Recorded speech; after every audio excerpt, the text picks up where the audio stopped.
नमस्कार, स्वागत है आप सभी का द लोक नीति पे और मैं हूं सोनू कुमार। देश के तमाम हिस्सों में सीए और एनआरसी को लेकर विरोध प्रदर्शन हो रहा है और भोपाल के ऐतिहासिक इकबाल मैदान में भी यही नज़ारा है।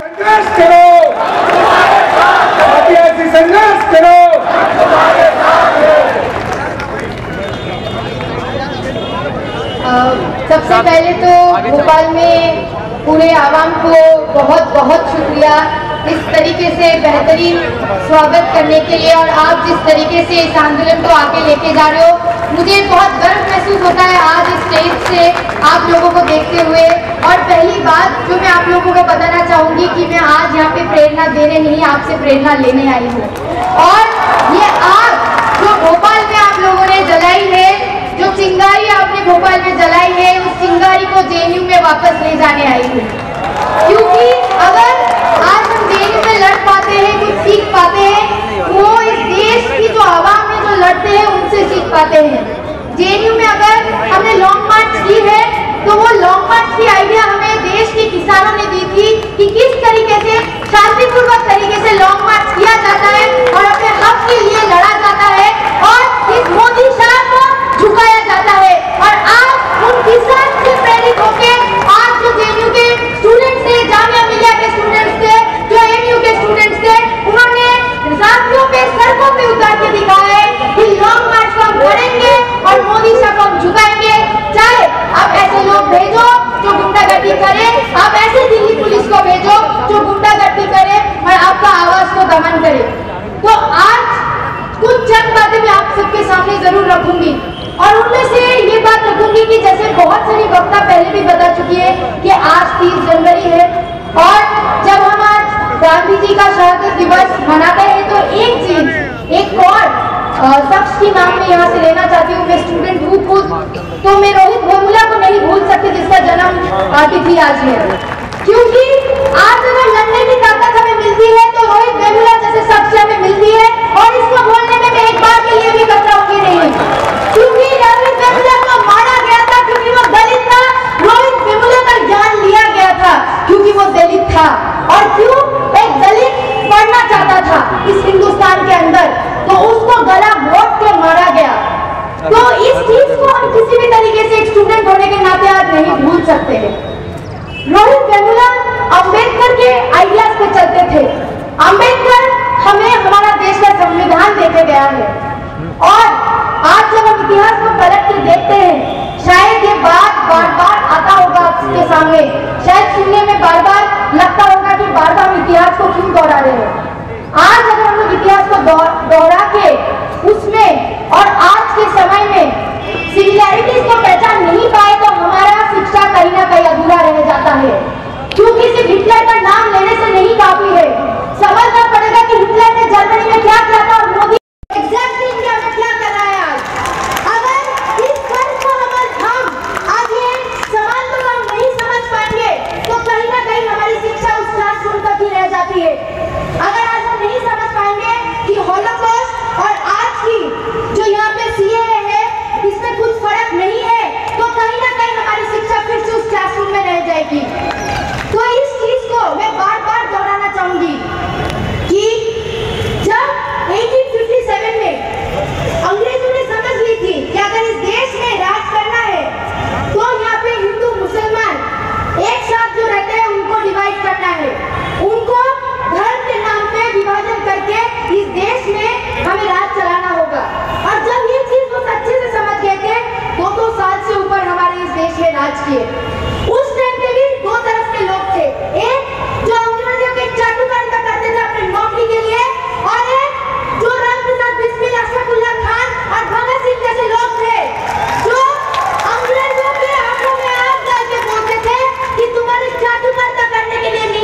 करना पड़ेगा। डिमोनेटाइजेशन के वजह से लोगों को लाइन में खड़ा करवाया, लोग मारे गए, काला धन वापस आया, नक्सल गुंडे जिनको वो भगाना चाहते थे वो वापस गए, अभी तक नहीं गए। क्योंकि आप देखिए जब भी इनको चुनाव लड़ना होता है ये कहीं ना कहीं एक इंटरनल एनिमी बना लेते हैं और अचानक से 2016 से इनका इंटरनल एनिमी कौन बन जाता है? दुश्मन जेएनयू। जब भी चुनाव लड़ना होता है ये ढूंढते हैं कि 5 साल में क्या काम किया है, काम तो इन्हें दिखता नहीं है, तो जब काम नहीं दिखता है तो दिल्ली के तरफ आंख देख के जेएनयू बना देते हैं कि देखिए एक जगह है जिसको हम टारगेट कर सकते हैं और इसके बलबूते पे हम चुनाव लड़ेंगे। मैं ये साफ साफ बताना चाहती हूँ कि अगर आप जेएनयू में ताला भी मार देंगे ना तो भी एम्प्लॉयमेंट का जो प्रश्न है वो युवा उठाएगी। अगर आप जेएनयू में ताला मारने की कोशिश कर लेंगे फिर भी जो महिलाएं हैं वो अपने हक की लड़ाई के लिए आपको पूछेगा। इसलिए जेएनयू को बंद करना सिर्फ एक साजिश है, ये उनके लिए सिर्फ एक कोशिश है कि किस तरीके से चुनाव को लड़ा जाएगा और जीता जाएगा और इसको हमें समझने की बहुत ज्यादा जरूरी है। क्योंकि जब जेएनयू को बनाया गया था और आज जब जेएनयू है तो जेएनयू एक ईंट पत्थर से बनी हुई यूनिवर्सिटी नहीं है, जेएनयू एक सोच है, जेएनयू एक आजाद भारत में सोच है और आज ये लड़ाई दो सोचों में है। एक सोच जो बोलता है कि हर मजहब के लोग पढ़ेंगे लिखेंगे, चाहे वो दलित हो, चाहे वो आदिवासी हो, चाहे वो ओबीसी हो, चाहे वो एक महिला हो, सबको हक है पढ़ने का इस आजाद हिंदुस्तान में। और एक सोच जो सावरकर और गोलवलकर का चटुकारिता करता है और जो बोलता है कि दलित आदिवासी ओबीसी और मुसलमान जो है इस देश में नहीं पढ़ेंगे। और आज उस आइडिया को रिजेक्ट करने की जरूरत है और बताने की जरूरत है कि आज हम भारत के लोग इस देश में पढ़ेंगे भी, नौकरी भी करेंगे और ऐसा सरकार चुनेंगे जो हमारे हित में काम करेगा। यही वो सरकार है जो बोला था कि हम बेटी बचाओ और बेटी पढ़ाओ, यही वो सरकार है जो मुसलमान औरतों को आजादी देने की कोशिश कर रहा है। तो आज देखिए जब मुसलमान औरतें रास्ते में उतर के आजादी के नारे लगा रही तो इनको क्यों इतना तकलीफ हो रहा है? ये पूछना चाहते हैं कि अगर आजाद देश में आजादी का नारा नहीं लगा पाएंगे तो क्या करेंगे? आप बताइए, ये वही लोग हैं जिनको गुलामी करने का इतना शौक है कि आजादी के नारों से डरते हैं। हम तो आजादी का नारा जरूर लगाएंगे आजाद देश में, क्योंकि कानून जो ये लोग बदला रहे हैं नागरिकता के, नागरिक हम लोग 70 साल पहले इस देश का बन चुके थे। अगर हम लोग इस देश के नागरिक नहीं थे तो 2019 में किससे, कौन से नागरिक से वोट दे रहे थे? ये पूछना पड़ेगा इन लोगों को कि 2019 में कौन से लोगों से आप वोट मांग रहे थे कि आज आप हमें बोल रहे हो कि कागज के दम पे आप नागरिकता हमारे सामने प्रूव करो। और कुछ लोग जो हमें बोल रहे हैं कि नहीं ये गवर्नमेंट की तो हिंदुओं के लिए काम करेंगे, ये कभी हिंदुओं के खिलाफ नहीं देंगे। तो आपको मैं साफ साफ बताना चाहूंगी कि असम में एनआरसी को लागू करवाने की कोशिश किया गया था, असम में एनआरसी का लिस्ट बनाया गया था और वहाँ पे लाखों हिंदू लिस्ट से बाहर है। अगर ये सरकार बीजेपी सरकार हिंदुओं के लिए होते तो असम में इतने लाख हिंदू बाहर नहीं होते। और आज वो सारे सब जो चुप करके बैठे हैं और सोच रहे हैं कि आज ये लड़ाई सिर्फ मुसलमान भाई और बहनें लड़ेंगे, तो मैं हमको साफ साफ बताना चाहूंगी ये लड़ाई इस देश को बचाने की लड़ाई है। जब देश को 1947 में हिंदू और मुसलमान मिलकर बचा रहे थे तो आज भी हिंदू और मुसलमान को साथ साथ मिलकर इस देश को बचाना पड़ेगा। सेक्युलरिज्म को बचाने का जो ठेका है वो सिर्फ मुसलमानों ने नहीं लेके रखा है। आज ऑब्वियसली जो अटैक है वो मुसलमानों के ऊपर है, लेकिन ये हमारा रिस्पॉन्सिबिलिटी है इस देश में रहने, एक नागरिक बनने के लिए। और अपनी नागरिक जो हम लोग है कि हम इस देश को बचाए, उसका संविधान को बचाए। और इस मन से कि इस शहर में, ये जो खूबसूरत एक शहर है, यहाँ पे एक माननीय मिनिस्टर है जिनका नाम तो मैं नहीं लेना चाहूंगी कि पता नहीं कल हम पे भी सिविशन लग जाए किसी बात पे, लेकिन ऐसे लोग इस भोपाल के एक मिनिस्टर है जो नाथुराम गोडसे को कहीं ना कहीं पूछते हैं। और आज जामिया मिलिया में जो अटैक हुआ है, यही बीजेपी का अनुराग ठाकुर था जो कुछ दिन पहले ये बोले कि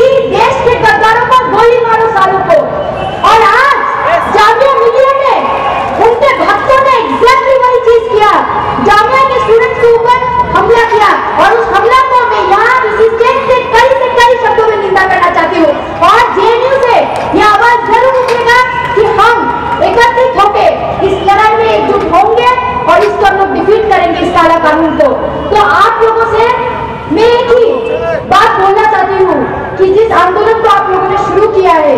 हमें ये चीज समझना पड़ेगा कि सीएए तो ये लोग एक्ट के तौर पे ला चुके हैं, लेकिन इस टाइम पे हमारे हाथ में बहुत कुछ है।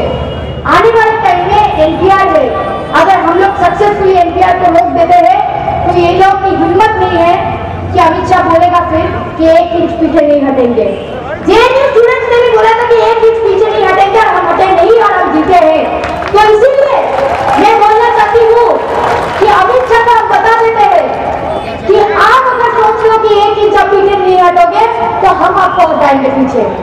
इस देश की आवाम आपको पीछे हटाएगा और आपको हम झुकाएंगे, क्योंकि आज ये लड़ाई सिर्फ इलेक्टोरल लड़ाई नहीं है, ये चुनावी लड़ाई नहीं है। आज ये लड़ाई हमारी एग्जिस्टेंस की लड़ाई है। आज अगर हम अपने दोस्त, हमारे मजहब के लोगों को बचा नहीं सके तो किसी दिन ये लोग हर एक चीज को खा जाएगा। आप सोचिए, यही आरएसएस के लोग हैं जो हमसे पूछता है, मुसलमानों से पूछता है कि आप लोगों का कंट्रीब्यूशन क्या है सोसाइटी में। हम आपको हजारों नाम दे सकते हैं कंट्रीब्यूशन के नाम पे। आप बताइए सावरकर का कंट्रीब्यूशन क्या है सोसाइटी में? एक से पर माफीनामा लिखना। 1911 में सावरकर ने क्या किया था? जब अंग्रेजों को बोला था कि हम डर गए हैं, आप सेल्युलर जेल में हमें रख दिए हैं, हम डर गए हैं, हम माफीनामा लिख रहे हैं, हमें माफ कर दीजिए, हम अंग्रेजों के खिलाफ कभी नहीं बोलेंगे। हम अगर औलाद है तो हम प्राउडली बोलते हैं हम भगत सिंह के औलाद है और हम झुकने वालों में से नहीं है। मैं जिस बंगाल के घाटी से आती हूँ, बंगाल में रविंद्रनाथ टैगोर और काजी नजरुल इस्लाम ने कभी फर्क करना नहीं सिखाया है मुझे। तो इसलिए मैं ये गर्व से बोलूंगी कि मेरा देश जितना गांधी जी का है उतना ही मेरा देश मौलाना अबुल कलाम आजाद का है। और इसीलिए मैं ये गर्व से बोलूंगी कि ये संविधान हमें बाबा साहेब अम्बेडकर के साथ साथ और ऐसे 15 महिलाओं ने दिया है। और आज अगर महिलाएं आगे आके लड़ रही है तो ये सरप्राइजिंग नहीं होना चाहिए, क्योंकि महिलाएं 1947 में भी लड़ी थी। हम लोग जब 1857 की बात करते हैं तब भी रानी लक्ष्मीबाई की बात करते हैं, तो महिलाएं इतिहास में हर कदम आगे रहे हैं। और इस टाइम में भी जब ये आंदोलन हम लोग लड़ रहे हैं तब भी महिलाएं आगे हैं। जामिया के बेहतरीन महिलाएं सीएए के खिलाफ लड़ रहे हैं, जेल में बेहतरीन महिलाएं, और आज वो महिला सिर्फ चंदा या मुंशी नहीं है, तमाम सारी महिलाएं हैं इस लड़ाई को आगे लेके जा रहे हैं। मैं उनको क्रांतिकारी इस्तेमाल करना चाहूंगी, क्योंकि उनके बगैर ये लड़ाई कहीं अधूरा रह जाती, कहीं खत्म हो जाती। तो मैं अपना बात खत्म करने से पहले आप लोगों को एक और बार बहुत बहुत शुक्रिया करना चाहूंगी कि मुझे इतना प्यार मिला है, इतना आश्वासन मिला है, इस लड़ाई को हम आगे ले जा पा रहे। और आप लोगों से भी इस आशा रखती हूँ कि आंदोलन को हम लोग शांतिपूर्वक तरीके से आने वाले टाइम में और लोगों को इसको जोड़ते हुए इसको आगे ले जाएंगे। और मुझे पूरी यकीन है कि भोपाल जिस तरीके से लड़ाई इस आंदोलन को आगे लेके जा रहा है, इस आंदोलन को एकजुट करते हुए आप लोग और आगे लेके जाओगे। और साथ साथ जेएनयू की तरफ से बहुत सारी क्रांतिकारी इस्तकबाल। और इसके साथ मैं अपना बात खत्म करना चाहूंगी। शुक्रिया। इंदिरा जिंदाबाद। जय भीम। दिल्ली पुलिस ने कोई उचित कार्रवाई नहीं की है, इस पर आप क्या कहेंगी? देखिए 20 दिन से ऊपर हो चुका है कि दिल्ली में बहुत सारे जगह में पुलिस की कार्रवाई होनी थी, चाहे वो जामिया मिलिया इस्लामिया में हो, चाहे जेएनयू में हो, जिस तरीके से 5 तारीख को अटैक हुआ। लेकिन सबके पास वीडियोस अवेलेबल है कि किसने अटैक किया है, सबके पास चेहरे मौजूद है। लेकिन आज जिस तरीके भी जामिया में अटैक हुआ, सबको पता है कि राम भक्त गोपाल जिसने अटैक करवाया है वो खुलेआम जामिया मिलिया इस्लामिया जाने से पहले वहाँ पहुँच के एक लाइव वीडियो बनाता है और बोलता है कि हम ये भगवाधारी हैं, हम इसके हिंदुओं के लिए ये काम कर रहे हैं। तो किसने किया है ये अटैक बहुत अच्छे से पता है। लेकिन दिल्ली पुलिस कहीं ना कहीं मिले हुए हैं, और जो होम मिनिस्टर है अमित शाह, वो चाहते ही नहीं है कि कार्रवाई ठीक तरीके से हो। वो कहीं ना कहीं इन गुंडों को प्रोटेक्ट करना चाहते हैं। तो इसलिए बहुत ज़रूरी है कि हम लोग रास्ते में उतर के अब इस लड़ाई को खुद लड़ें, क्योंकि मुझे नहीं लगता है कि दिल्ली पुलिस से या किसी भी पुलिस से ज़्यादा आशा रखने की ज़रूरत है।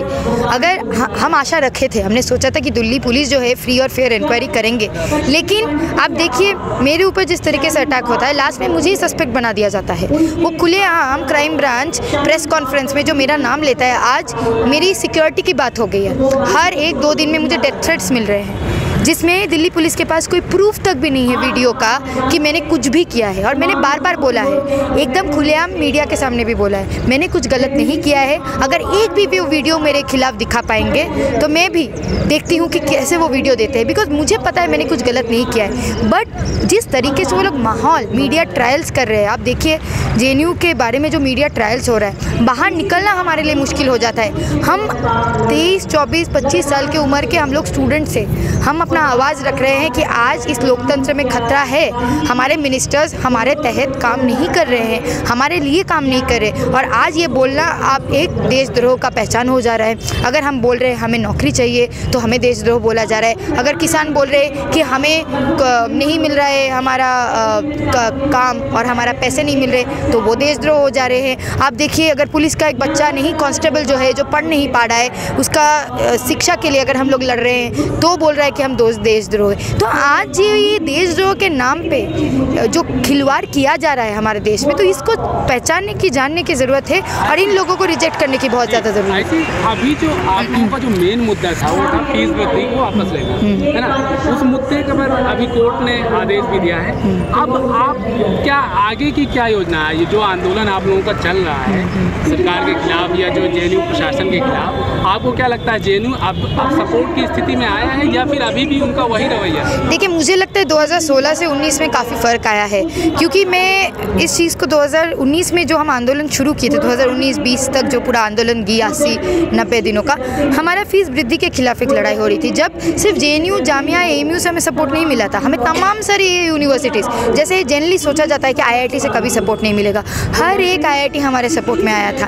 तो 80 दिन का ये जब लड़ाई चल रहा था और सरकार और हमारा प्रशासन खुद समझ रहा था कि इनसे कुछ नहीं हो पा रहा है, तब जाके उन्होंने एक अटैक करवाया JNU पे कि उन्होंने लगा कि 5 जनवरी को अगर रोड से JNU स्टूडेंट्स यूनियन के प्रेसिडेंट को पिटवा देंगे तो शायद JNU के स्टूडेंट्स पीछे हट जाएंगे और फीस वृद्धि के खिलाफ और आवाज़ नहीं उठाएंगे, तो कहीं ना कहीं इनका आंदोलन ख़त्म हो जाएगा। लेकिन 5 तारीख के बाद भी बढ़िया तरीके से आंदोलन चला, कोर्ट गए और कोर्ट से हम लोग इंटरिम एक रिलीफ लेके भी आए। तो ये उनने सपनों में नहीं सोचा था। तो आज यही बात को समझने की ज़रूरत है कि आने वाला रणनीति भी यही होगा, हमें स्टूडेंट्स के साथ बैठ के रणनीति को बनाना पड़ेगा। आज ये भी जो CAA, NRC, NPR के खिलाफ लड़ाई चल रही है, ये कोई एक डिसाइड नहीं कर सकता, आपका आवाम डिसाइड करेगा कि आगे का रणनीति क्या होगा। और हमारे JNU में हम स्टूडेंट्स मिलकर डिसाइड करेंगे कि आने वाले रणनीति क्या है। लेकिन हमारा डिमांड साफ है कि हम MHRD को लिख चुके हैं, हम बोल चुके हैं कि वाइस चांसलर का रिमूवल इज़ हमारा क्लियर डिमांड। जो लड़ाई थी फीस वृद्धि को लेकर शुरू हुई थी, हाँ। क्या वो अब CAA और NRC के खिलाफ चालू हो गई है, उसमें बदल गई है? CAA, NRC, NPR के खिलाफ लड़ाई हमारी पहले भी चल रही थी। जब हम फीस वृद्धि के खिलाफ लड़ रहे थे तब CAA ऑलरेडी आ चुका था, उसको बिल से एक्ट में बना दिया गया था, तो हम लोग बाहर लड़ रहे थे। हम जामिया के सॉलिडारिटी में भी साथ साथ जा रहे थे, लेकिन कैंपस के अंदर के मुद्दे कुछ और अलग है, उसके लिए भी हम लड़ेंगे। CAA, NRC और NPR में भी हम अपना भागीदारी देंगे, क्योंकि हम स्टूडेंट होने के नाते हम इस देश के नागरिक भी हैं। आज अगर नागरिकता कानून आएगा तो वो मेरे ऊपर भी लागू होगा, मेरा दोस्त जो मुसलमान है चाहे किसी भी धर्म का है उसके ऊपर भी लागू होगा। तो आज इसलिए हमारे लिए खड़ा होना बहुत ज़्यादा ज़रूरी है। आपको ऐसा नहीं लगता कि जो कुछ JNU में आजकल हो रहा है उससे JNU की छवि धूमिल हो रही है, तो उसे कैसे निपटा जा सकेगा? देखिए, मुझे कुछ अलग लगता है इस बात से। मुझे ये लगता था कि JNU कुछ खास है और JNU में ही आज़ादी के नारे लगाए जाते हैं। आज तो मुझे भोपाल आके ये दिख रहा है कि आज़ादी के नारे हर एक कोने में लगाया जा रहा है। और ऐसा तो नहीं है कि JNU हर जगह पहुंच के बोल रहा है आज़ादी के नारा लगाने के लिए। लोग खुद समझ रहे हैं कि एक आज़ाद देश में अगर आज़ादी के नारा लगाना, अगर सिडिशन हो रहा है, तो लोग खुद समझ रहे हैं कि ये जो सरकार है कि ये बेतुकी बातें कर रहे हैं, यहाँ पे रोज़गार की बातें नहीं हो रही है। हम तो बोल रहे हैं कि अगर आपको संविधान में बदलाव लाना है तो आप ये बदलाव लाइए कि देश में सबको शिक्षा का हक है। ये बदलाव क्यों नहीं आ रहा है? संविधान में ये बदलाव आए कि संविधान में ये बात रहे कि सबको नौकरी मिलेगा अगर इतना डिग्री तक रहेगा।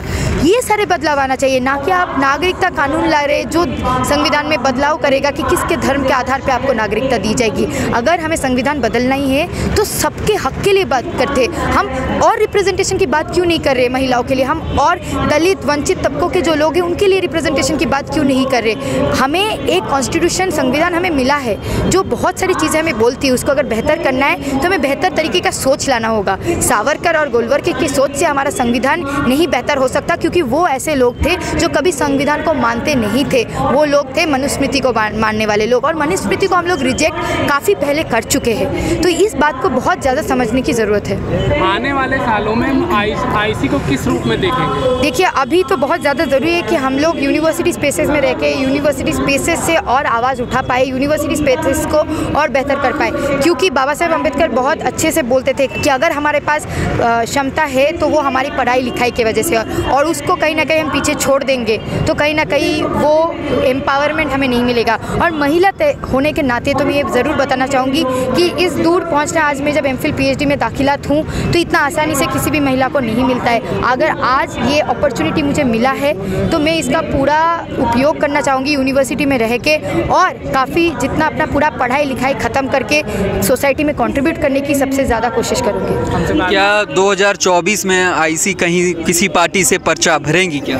देखिए, ये अभी की बात नहीं है। मेरा 2024 तक मुझे अपना पीएचडी ख़त्म करना है, तो पहले कंसंट्रेशन उस पे है, बात की बात बाकी देखी जाएगी। लेकिन सोसाइटी में कंट्रीब्यूशन मेरा एकदम रहेगा, चाहे वो स्टूडेंट के तौर में हो। बाकी जब सिर्फ स्टूडेंट नहीं रहूँगी, जिसी भी प्रोफेशन में जाऊँगी उस तहत रहेगा। लेकिन समाज में, इस देश में जितना मेरा कंट्रीब्यूशन एक नागरिक होने के लिए रहना चाहिए वो ज़रूर रहेगा। हमसे बात करने के लिए धन्यवाद। तो ये थी जेएनयू की छात्र संघ की प्रेसिडेंट आईसी घोष, जिसने विशेष तौर पे द लोकनीति से बात की, और उन्होंने ये कहा कि जेएनयू के जैसा हर जगह आज आज़ादी के नारे लग रहे हैं। ये देश को सावरकर नहीं बल्कि गांधी के विचार से ही चलाया जा सकता है। कैमरा पर्सन विशाल के साथ मैं सोनू कुमार, द लोकनीति के लिए।